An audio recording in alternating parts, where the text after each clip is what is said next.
AKOSUA. Happy birthday to you.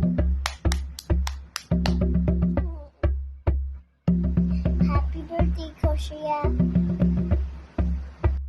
Happy birthday, AKOSUA. I give you a heart because you came to play by guys. Aww. Happy birthday, AKOSUA.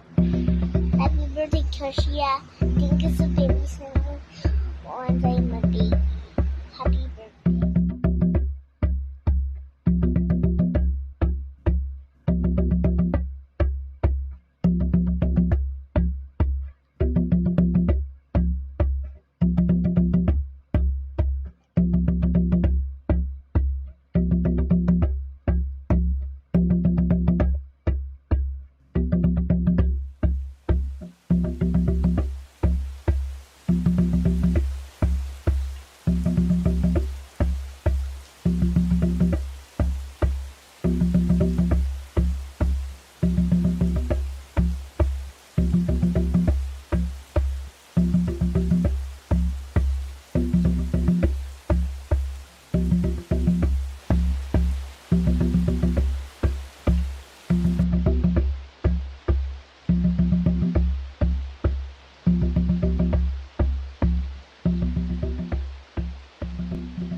Folks, I just want to say this about that. Ladies, you got so much power and you're just throwing it away day by day. Dr. Joseph Ben Yakinen said a long time ago, heaven lies between a black woman's thighs. You know what, ladies? Close up shop. Tell them what you want them to do so they'll do it. In Africa, Yaya Satawa and others have used the power they knew they had and said, man, if you're not going to do what we need you to do, you ain't entering here. That's all it is, ladies. Tell them what you want. Make it real clear. Okay, and with that in mind, use your power. Stop squandering it. Don't throw it away. I just wanted to say that about this. This is about the process of making ghee. Ghee, also known as clarified butter. The objective is to get all of the milk solids out of the butter, and then we have just butter oil. It's healthier for you. What we need are pounds of unsalted butter. Sweet creamy butter, fine. Make sure it says unsalted on the package. What I do is I freeze my butter first, because then it's easier to handle. It's easier for me to peel them and get them into the pot. Now the pot must be stainless steel.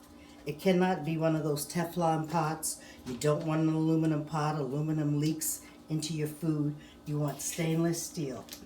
I'm going to come back to this video in a little bit and show you the pot full of sticks of butter and as I put it on the stove.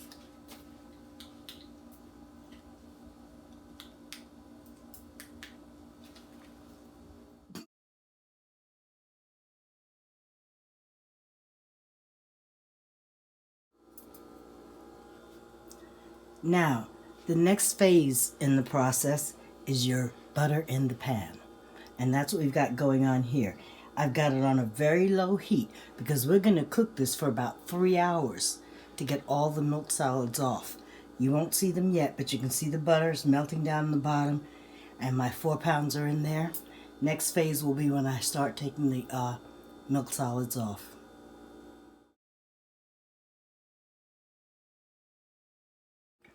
All right, now your ghee has been heating, cooking for about 1 hour and 15 minutes now. We do have milk solids on the top. It looks creamy, it looks nice, you don't want it. It's not good for you. And I think this process, the way you remove it, is probably what adds to the cost of ghee. So I like making my own. Now look how golden yellow the oil looks underneath the cream. I'm going to have to do this approximately 3 times until there's no more milk solids, and then I'll be able to pour off the ghee, put it in jars. So this is what I'll be doing for a little while now.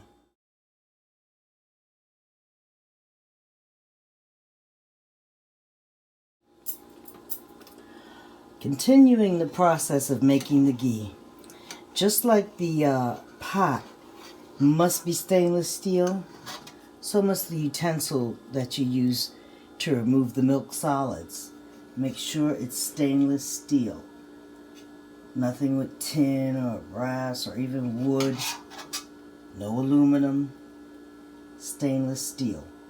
We're at a place, this has been cooking for approximately 3 hours now. I'm doing it rather slowly because I really want it to come out a nice golden color. Usually when it gets toward the end, on the bottom of the pot, you will see or even feel a crust if you put your spoon down that far. I usually don't disturb the bottom. I just go on the surface and remove the milk solids. Once that's removed, you can see into the pot and know whether something is forming on the bottom. Your pot, when you begin to see that turning brown and your ghee is still golden, it's time to stop.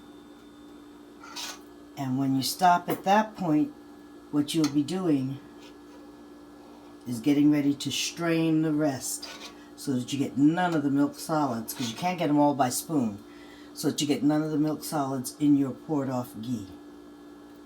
I'm going to get my jars ready next. And I just like the shape of jars, so sometimes, just because a jar is shaped nicely, that's the jar that I'll pour my ghee in.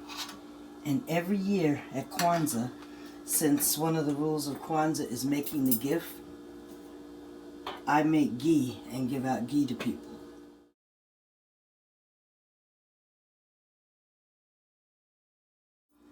Alright, we're starting to pour off the very first jar of ghee. What I have here is a stainless steel funnel, a jar that'll take the heat, and a cloth. I have dedicated cloths that have no nap. It must be a cloth without nap. And I start pouring off. And I leave a little space to make sure that I can see how it's going through and when it's too full and to transfer jars.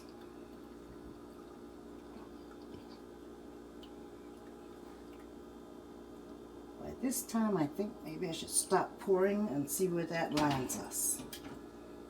It goes slow, but it's a fine strain, and that's what's important.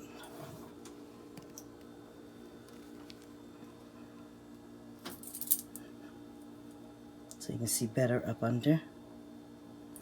And I've got other jars prepared for me to keep on filling. I probably won't fill 4 jars, but we'll probably come close.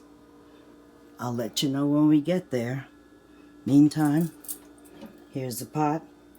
The ghee is still sitting in there. On the bottom are milk solids that didn't come up. They'll be strained off.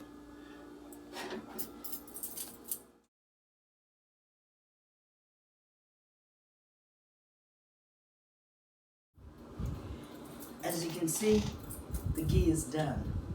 I got 4 bottles or 4 jars out of the 4 pounds.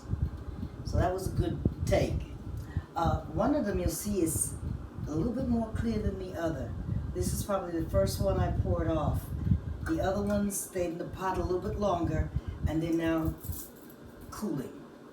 At any rate, I made this video for my eldest daughter, Sia Ma'at ASARAMO.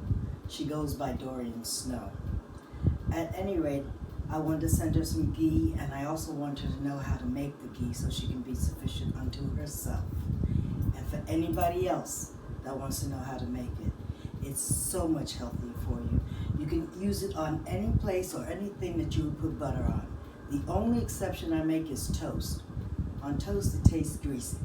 But cooking your rice with it, putting on your potatoes, you can use ghee for your recipes that call for butter. Feel free.